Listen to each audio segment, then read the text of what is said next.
Hello everyone, कैसे हैं आप सब। स्वागत है आपका हमारे यूट्यूब चैनल माविन मैथ्स पे।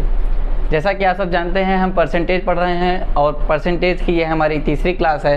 पिछली 2 क्लास हम लोग पढ़ चुके हैं। और अगर आप हमारे चैनल पर नए हैं तो हमारे चैनल को सब्सक्राइब कीजिए, लाइक कीजिए और कमेंट कीजिए और बेल आइकन को दबाना मत भूलिएगा। और कमेंट करके बताइए कि आपको ये जो सीरीज़ चल रही है परसेंटेज की, वो आपको कैसी लग रही है। चलिए शुरू करते हैं। पिछली क्लास में हमने पढ़ रखा था कि 1/8 की वैल्यू, 1/7 की वैल्यू, 1/3 की वैल्यू, ये सब हमने पढ़ रखी थी। आज हम सीखेंगे कि अगर हमसे कोई पूछ ले कि भाई 3/8 की वैल्यू बताओ या 3/8 परसेंटेज, इसमें हम ये फ्रैक्शन में दिया है 3/8, इसकी परसेंटेज वैल्यू हमें बतानी है, तो हम कैसे बताएंगे। 1/7 है, अगर आपसे पूछ ले 2/7 की बताओ, इधर बोल दे 2/3 की बताओ, तो आप कैसे करेंगे। अब 1/8 है, इसकी परसेंटेज वैल्यू आपने पढ़ी है 12.5% होती है। 1/7 की वैल्यू 14, 2/7 परसेंटेज होती है। और 1/3 की वैल्यू 33, 1/3% होती है। इसमें हमें कुछ नहीं करना है, जो हमें ये परसेंटेज में वैल्यू दी है इसमें देखिए 1/8 है, 1/7, 1/3 है, तो इसमें 3/8 है, 2/7 है, 2/3 है, तो इसमें हमने कुछ अलग नहीं किया है। बस इसमें देखिए अगर आप 3 से मल्टीप्लाई करेंगे तो हमारे पास यही वैल्यू आ जाएगी, इसमें 2 से मल्टीप्लाई करेंगे तो यही वैल्यू आ जाएगी, और इसमें भी 2 से मल्टीप्लाई करेंगे तो यही वैल्यू आ जाएगी। इसका मतलब ये है कि अगर हम फ्रैक्शन में 3 से मल्टीप्लाई कर रहे हैं, इसका मतलब अगर हम परसेंटेज में भी 3 से मल्टीप्लाई कर दें तो हमारा फ्रैक्शन का वैल्यू आ जाएगा। तो इस फ्रैक्शन की वैल्यू क्या होगी, अगर हम इसमें इसका मल्टीप्लाई कर दें तो 37, 1/2%। इसी तरीके से इसका होगा 14 का 2 से मल्टीप्लाई है 28, 4/7 परसेंटेज। इसमें करेंगे तो 66, 2/3 परसेंटेज। ऐसे ही हमें ढेर सारे परसेंटेज की वैल्यू याद रखनी पड़ती हैं, या आपको कैलकुलेट करके उसे प्रैक्टिस में लाइएगा कि ताकि आप जल्दी कर सको। जैसे मान लीजिए 3/4 करना हुआ, इसकी 75% होती है। और मान लीजिए अगर 3/11 करते हैं आप, तो 1/11 की वैल्यू क्या होती है, आपको ऐसे करना है, अलग अलग कर लीजिए, 3 को मल्टीप्लाई कर लीजिए, 1/11 की वैल्यू लिख लीजिए 1/11। अब इसको करेंगे 27, 3/11 परसेंटेज। ये आपका परसेंटेज वैल्यू फाइंड हो जाएगा। इसी तरीके से आप जितना भी आप याद रख सकते हो उसको याद की करना, आप कोशिश करना उसे याद कर सको। आगे देखते हैं कि और हम कैसे यूज कर सकते हैं। अभी तो ये मैंने फ्रैक्शन से परसेंटेज कैसे बनाएंगे वो बताया। परसेंटेज से मान लीजिए आपको फ्रैक्शन पूछे, कोई परसेंटेज दे देगा और उससे बोलेगा कि आप फ्रैक्शन बताओ, तो आप कैसे करोगे। मान लीजिए आपको बोले कि 107/9/13, इसकी ये परसेंटेज में रहेगा। बोलेगा कि अब इसको आप फ्रैक्शन में बताओ। वैसे फ्रैक्शन में पूछेगा नहीं, अगर आप, मैं बता रहा हूँ कि आप इसको फ्रैक्शन में कैसे करोगे। तो आप इसको सबसे पहले क्या कीजिए, इसको अलग अलग कीजिए, 100% अलग कर लीजिए, प्लस 7, 9/13% अलग कर लीजिए। यहाँ आप इतना आराम से अलग कर सकते हो। और 100% की वैल्यू मैंने जो बताई है वो 1 होती है। प्लस अगर आप इसको ध्यान से देखेंगे तो ये कुछ और नहीं है, इसकी फ्रैक्शन वैल्यू 1/13 होती है, तो उसकी जगह आप वो लिख लीजिए 1/13, तो ये आपका आंसर आ जाएगा 14/13। ये रही आपकी परसेंटेज वैल्यू और इसकी फ्रैक्शन वैल्यू 14/13 है। इसी तरीके से मान लीजिए आपको करना हुआ 116, 2/3 परसेंटेज, तो आप सबसे पहले 100 अलग करेंगे, 100, और ये 16, 2/3% अलग करिए। इसका 1 लिखेंगे, 100% की वैल्यू 1, 16, 2/3% की वैल्यू 1/6, तो ये आपकी वैल्यू आ जाएगी 7/6 फ्रैक्शन में।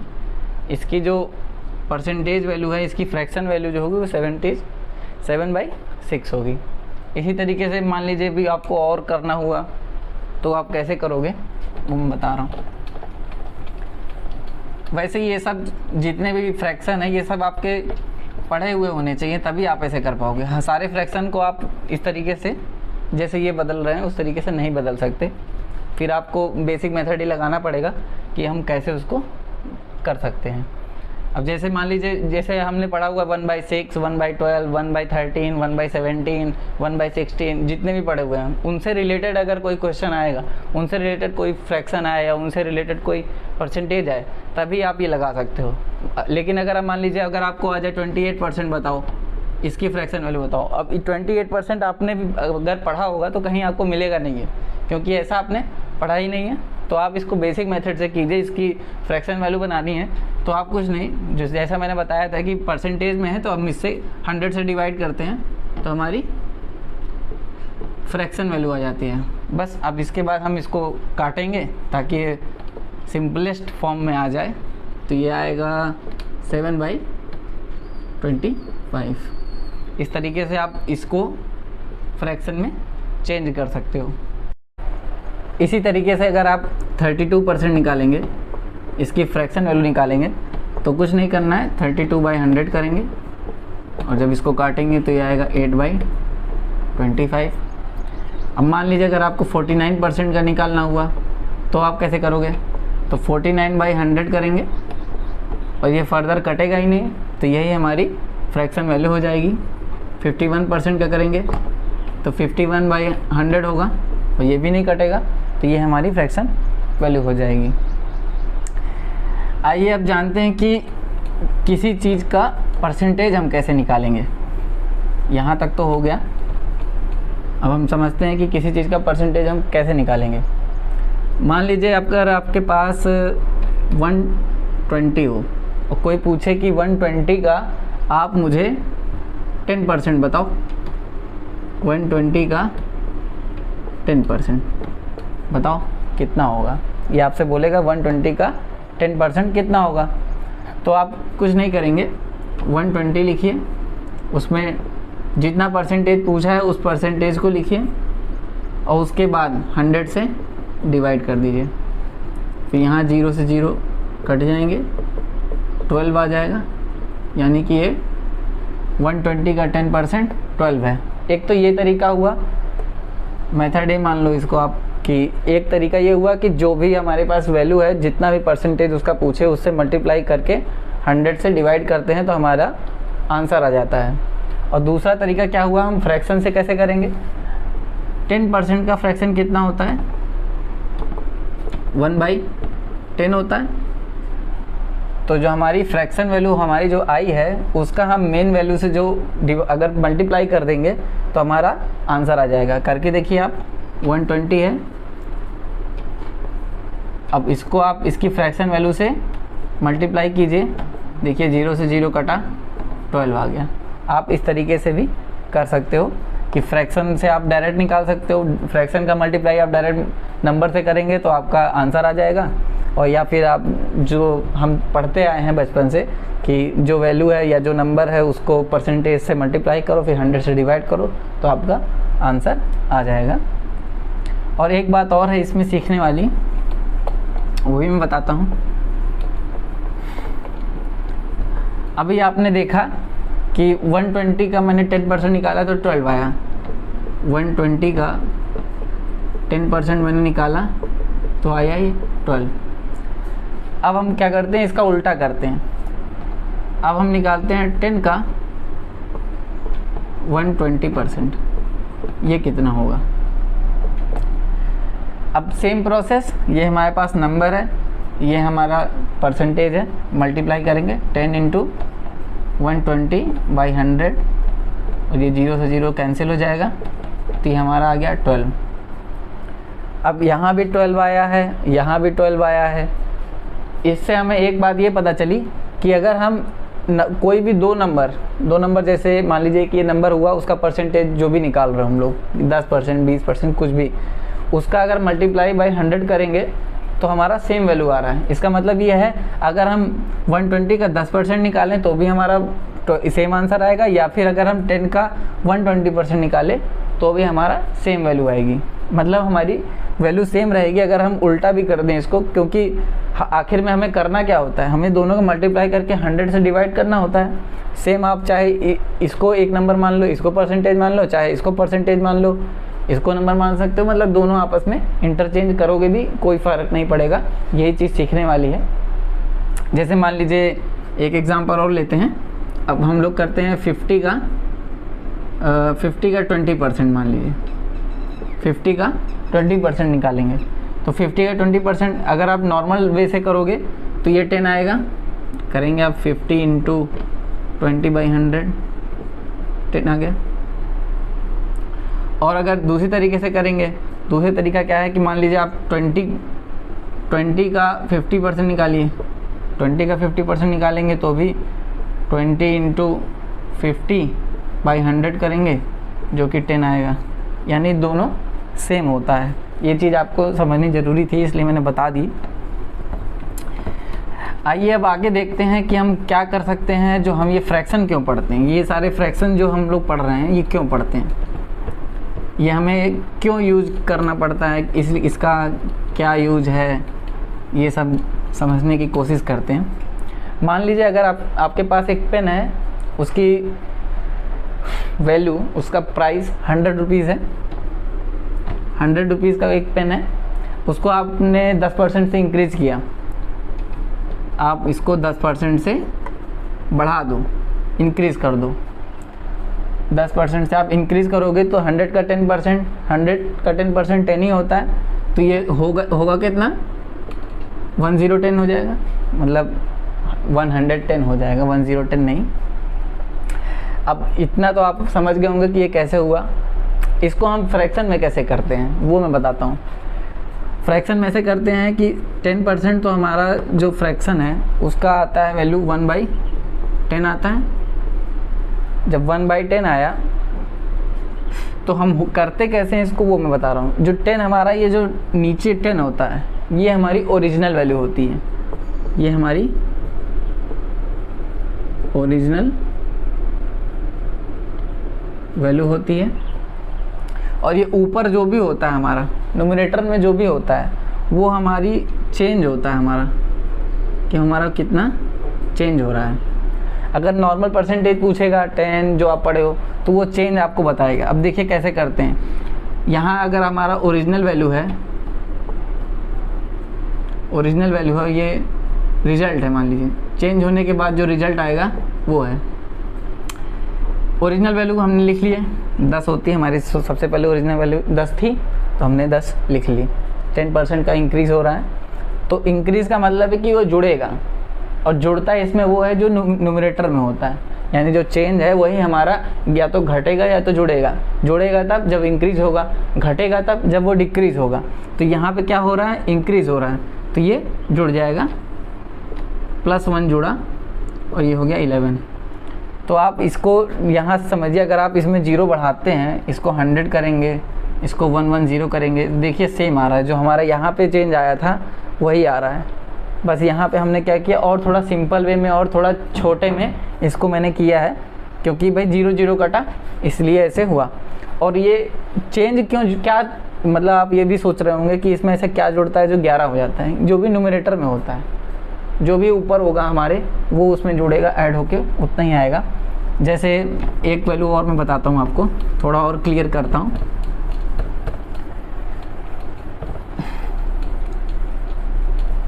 मान लीजिए कि कोई भी चीज़ 37 1/2% इंक्रीज़ कर रही है। कोई भी वैल्यू कितनी भी हो सकती है, 37 1/2% इंक्रीज़ कर रही है। तो हम इसको फ्रैक्शन में कैसे बताएंगे कि भाई कितने से कितना हो रहा है, ये हमें समझ नहीं आ रहा। आप इसकी या तो एक तरीका है आप इसको 100 मान के करो, या फिर दूसरा तरीका है आप फ्रैक्शन मान के करो। तो फ्रैक्शन से कैसे करोगे, अगर आप इसकी वैल्यू अगर आपने पढ़ी होगी 1/8 की अगर वैल्यू पढ़ी होगी, तो ये जो है वो 3/8 होता है। अभी मैंने इसके पहले बताया हुआ है जो। तो अगर आप देखेंगे 3/8 होता है, इसकी फ्रैक्शन वैल्यू हमको पता चल गई कि 3/8 जो है ये इसकी फ्रैक्शन वैल्यू है। इसका मतलब क्या हुआ, जो हमारी 8 है, जो हमारा ये ओरिजिनल वैल्यू है, और ये जो 3 है ये चेंज है। इसका मतलब क्या हुआ, चेंज हमारा हमेशा ये जुड़ेगा या घटेगा। जुड़ता तब है जब इंक्रीज़ होता है, और घटता तब है जब डिक्रीज़ होता है। यहाँ पे हमारा फिर से इंक्रीज़ हुआ है, तो हम सिर्फ इसमें इंक्रीज़ करेंगे। ओरिजिनल वैल्यू मान लेंगे 8, ये हमारी ओरिजिनल वैल्यू है। अब इसमें हम न्यूमरेटर जोड़ेंगे, क्योंकि इंक्रीज़ हुआ है तो जो हमारा न्यूमरेटर में रहेगा वो जुड़ जाएगा। +3 करेंगे तो ये हो जाएगा 11। यानी कि इसका मतलब ये हुआ कि अगर हम किसी भी चीज़ की वैल्यू या कुछ भी हम लोग अगर 37 1/2% इंक्रीज़ करेंगे तो वो वैल्यू 8 से 11 हो जाएगी। अब 8 से 11 हो जाएगी, वो जो ओरिजिनल वैल्यू रहेगी वो बढ़कर 11 हो जाएगी। यही चीज़ हम फ्रैक्शन में पढ़ते हैं। अब आगे हम सीखते हैं कि अगर आप, वैसे मुझे लगता है कि आपको ये आ गया होगा, नहीं आया है तो हम क्वेश्चन करेंगे तो धीरे धीरे सीख ही जाएंगे। आप इसको दोबारा से देखिएगा और समझने की कोशिश कीजिएगा। अब हम सीखते हैं कि सक्सेसिव इंक्रीज़ क्या होता है और सक्सेसिव डिक्रीज़ क्या होता है। सक्सेसिव इंक्रीज़ और डिक्रीज़ के बारे में सीखते हैं। सक्सेसिव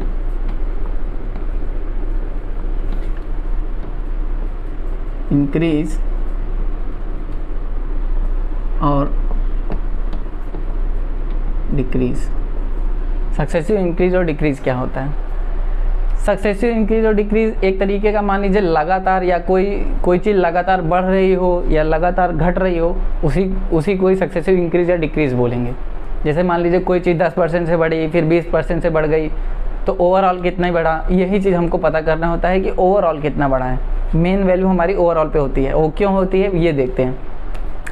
मान लीजिए कोई भी चीज़ है, वो पहले 10% से बढ़ी, 10% से इंक्रीज़ किया उसने,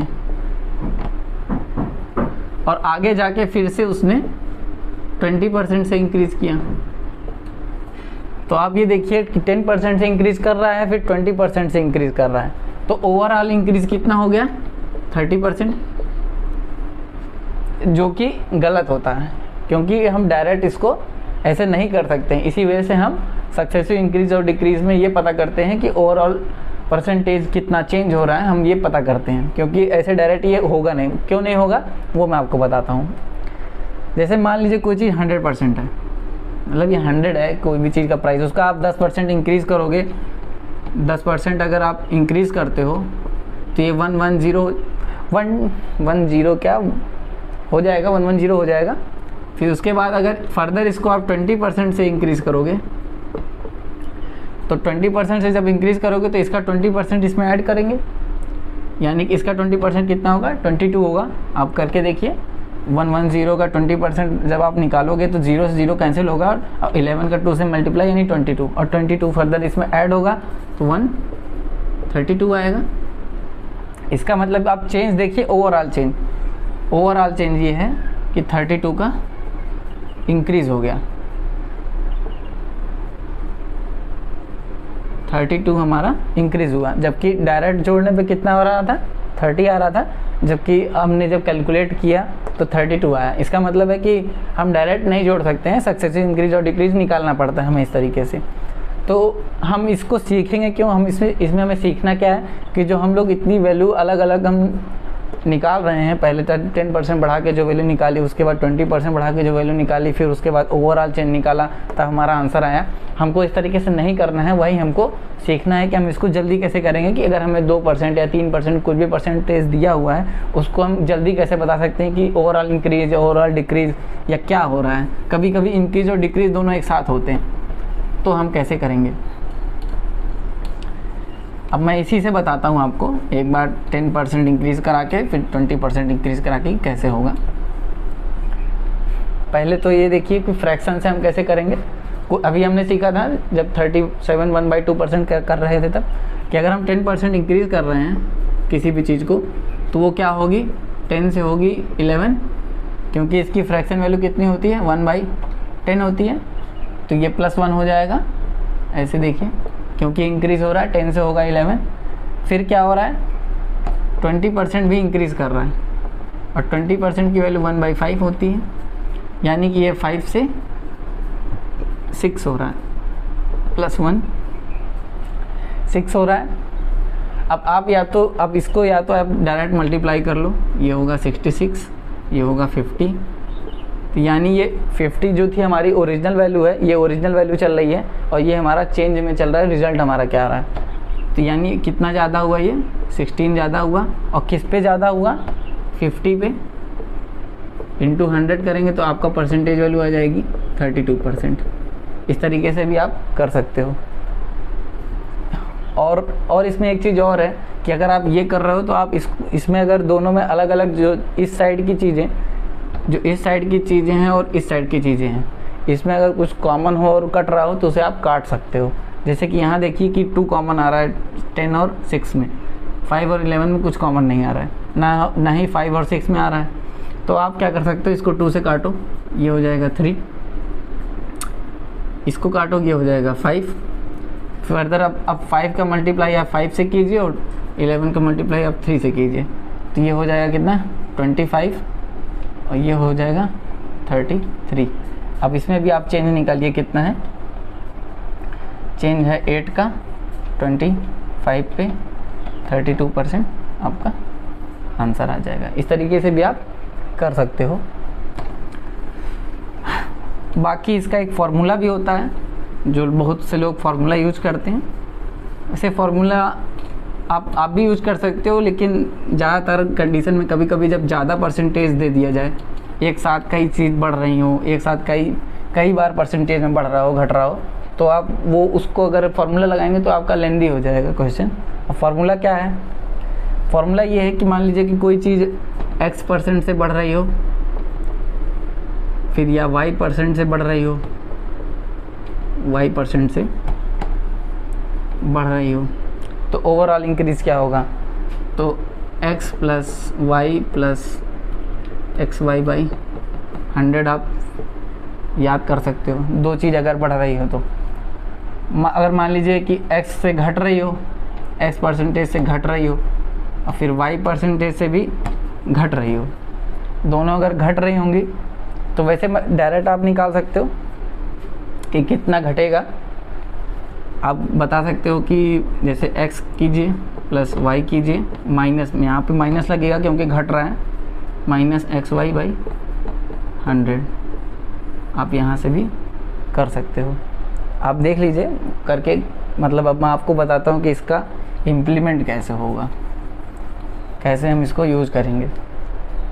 देखिए 10% इंक्रीज़ किया मैंने पहले, फिर 20% इंक्रीज़ किया, तो आप पहले 10 प्लस 20 प्लस 10 इंटू 20/100 करेंगे तो यह आएगा आपका 32%। इस तरीके से भी आप इसको कर सकते हो। 10% और 20% बढ़ रहा है तो 32% आपका डायरेक्ट आ जाएगा, इस तरीके से करके। या फिर आप फ्रैक्शन मेथड लगा सकते हो। अब मान लीजिए कि डिक्रीज़ कर रहा हो, दोनों 10% से डिक्रीज़ कर रहा है, फिर 20% से डिक्रीज़ कर रहा है, तो ओवरऑल डिक्रीज़ कितना हुआ, जोड़िए 10 प्लस 20 माइनस 10 इंटू 20/100, यह आ गया 28%। 28% से डिक्रीज़ करेगा।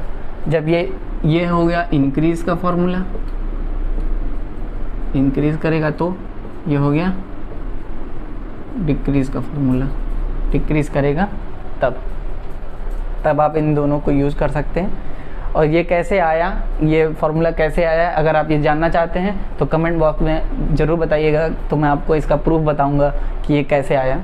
बहुत ही इजी है, आप भी करना चाहोगे तो कर सकते हो, इसमें कोई बहुत बड़ी बात नहीं है। 100 मान के आप करिए या XY मान के करिए, आपका आंसर आ जाएगा। इतना ही आएगा इंक्रीज़ करने पर, लगातार जब सक्सेसिव इंक्रीज़ आप करेंगे या डिक्रीज़ करेंगे तो इतना ही आएगा। अब आगे सीखते हैं कि मान लीजिए कब एक बार कोई चीज़ इंक्रीज़ हो रही है और डिक्रीज़ हो रही है एक साथ।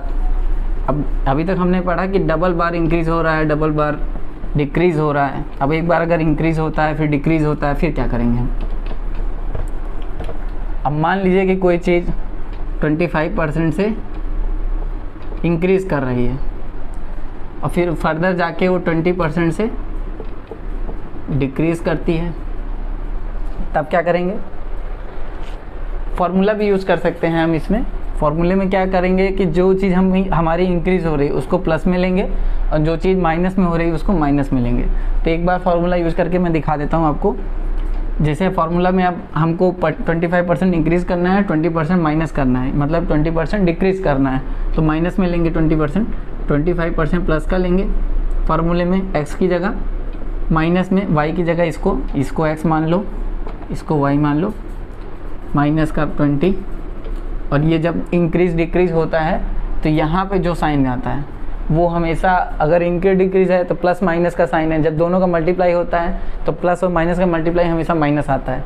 तो जब भी अगर इंक्रीज और डिक्रीज दोनों साथ हो तो यहाँ माइनस में होगा, जब दोनों इंक्रीज होंगे तो प्लस में होगा, दोनों डिक्रीज होंगे तो माइनस होगा, और जब अगर प्लस माइनस होगा तो भी माइनस होगा।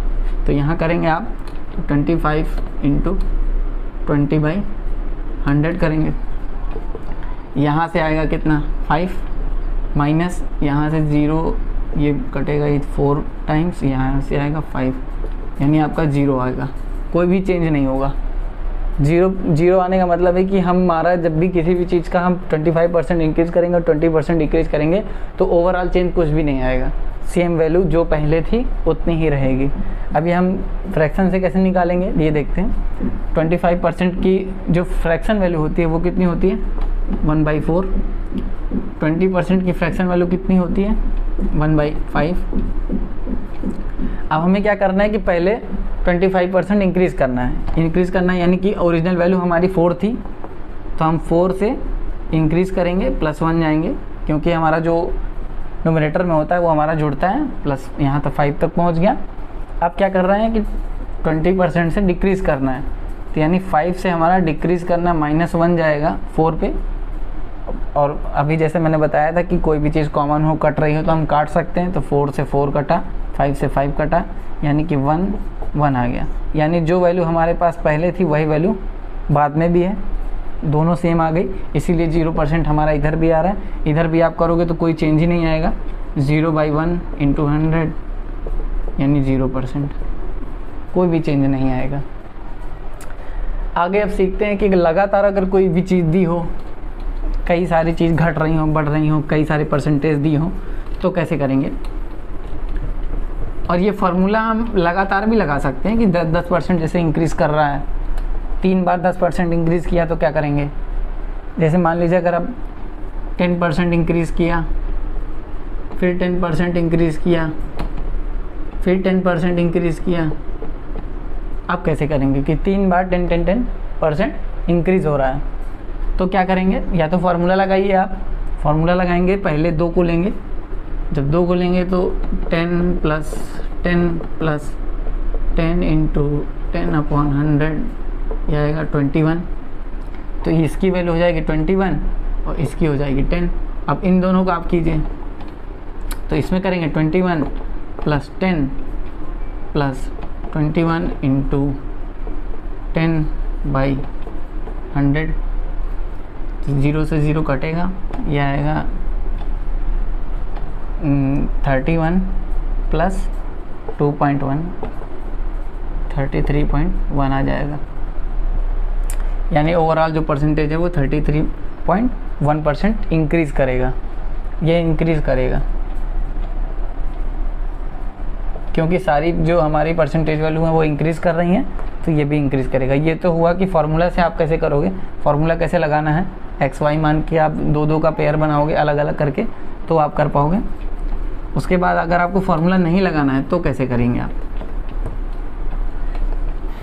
जब हम लोग CISI पढ़ेंगे तो उसमें इसके बारे में डिटेल में समझेंगे, क्योंकि वहाँ पे इसकी जो नीड है वो काफ़ी ज़्यादा है, वहाँ पे परसेंटेज का रेट का खेल बहुत ज़्यादा है। इस वजह से वहाँ पे हम थोड़ा इसको डिटेल में समझेंगे कि अभी तो आपको ओवरव्यू लीजिए, आप अगर करेंगे तो इससे भी हो जाएगा, काम चल जाएगा। CISI जब पढ़ेंगे तो उसमें थोड़ा और हमको एक्स्ट्रा देखना पड़ेगा। एक्स्ट्रा क्या, कुछ चीज़ें हमें बस याद करनी होगी कि डायरेक्ट वैल्यू हमको याद करनी पड़ेगी कि 10 की 3 साल का इंक्रीज़ होगा तो कितना होता है, कितना % डायरेक्ट बनता है, वो एक ही चीज़ है, सक्सेसिव इंक्रीज़ ही है।